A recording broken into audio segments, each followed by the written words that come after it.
What's up, guys? It's Coach Grant with First Down Training, and today we're going to be breaking down some of Justin Jefferson's route running from Week 3 of the 2021 NFL season. We're going to be talking about how you guys can run this slant out route or this blaze out and how you guys can get more separation on a double move, okay? So I hope this video gives you guys some value, helps you guys out, and teaches you a few new things about route running and how Justin Jefferson is able to create so much separation. But also, fellas, if you're a wide receiver and you're maybe not sure what you need to do during the season to keep your speed up, to keep your strength up, to keep your on-field explosiveness up, check out that very first link in the description for our in-season 28-day wide receiver gym training program. So it's a full month-long schedule with all the exercise wide receivers need to do in the season in the gym during the season. So it's everything that's going to help you guys maintain speed, maintain strength, explosiveness, power, and all the above, broken down to sets and reps designed to help you hit peak performance on game night. So check out that very first link in the description below, fellas. Let's get started with this route. So Justin Jefferson does a great job of selling slant on this and then being violent with his hips to put himself in that explosive position to get out. Okay, so now the number one thing here is that Jefferson does a really good job of selling this route with his eyes, right? So his eyes shoot over to the middle. That's number one. And everybody puts such a big emphasis on his eyes. But also an important part of this route is you guys got to commit your entire upper half and you have to be in stride, because it's not enough just to sell with your eyes, because this DB, where's he supposed to be looking? You see how he's watching his hips, he's watching his torso, and he's watching that number. So as a wide receiver, the second I come off of this break here,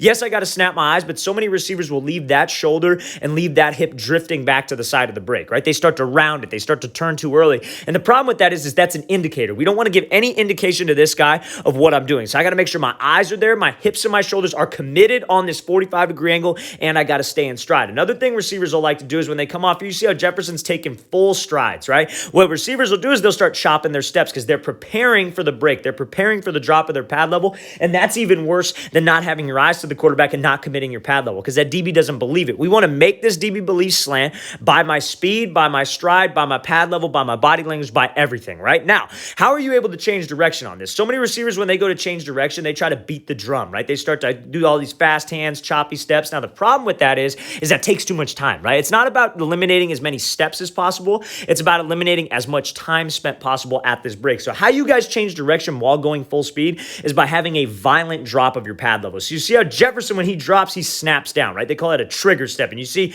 it's almost like a string is attached to his chin and he's pulling the string down to his knee. That's how you guys want to think of it. You don't want to bend at your waist. You want to drop at your hips, and you have that string that's going to your knee. That's the spot that we want to get to. So many receivers will just sink their hips. They don't drop their hips. You want to think of your hip drop as like almost like a guillotine, you know, like in the olden days where they drop that blade down and it like cuts a dude's head off. That's how you want to think of your hips. That's how aggressive you want to be with your hips, because that's the only way you can put the brakes on while running full speed. So that's something that you guys have to emphasize. Now, the other thing about this explosive position is we can create some energy out of there, right? It's not enough to get to this spot. Any receiver, I believe, can get to this spot if they work on it long enough, but how do you get out of this spot? So many receivers will drop and then they'll pop straight up in the air and they take all these choppy steps. Like I said, it's about eliminating time. So Jefferson does such a great job of dropping his hips, and then you see that opposite step hooks back around and he's pushing off of this step. And also, he could have broken off his inside foot. I think on this route, it's either or. I think it's probably easier to break off your inside foot because you can take a 3-step break and get out. But Jefferson, again, freak in nature. That's why we're really just focusing on the hip drop and the foot placement here. But when you get to that low explosive spot,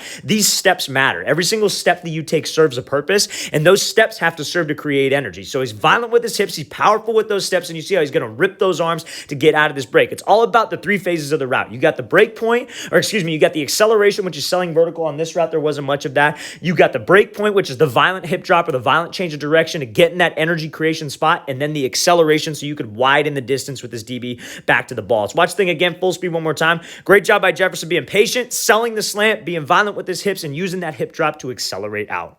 All right, guys, we want to thank you for watching. I really appreciate it. If you have not heard, we are going to be in the Arizona area this weekend on October 2nd on Saturday and October 3rd on Sunday. So I hope you guys could check that out. It's the second link in the description below. It's all the information on this training clinic that we will be doing for quarterbacks and wide receivers in the Arizona area. So if you guys are local to there, want to come out, great opportunity to get some work in, check out that second link in the description below, fellas. And again, if you guys have any questions at all, please don't hesitate to leave those in the comments below. I'll get back to you as soon as I possibly can. I always appreciate it. I'll see you guys next time.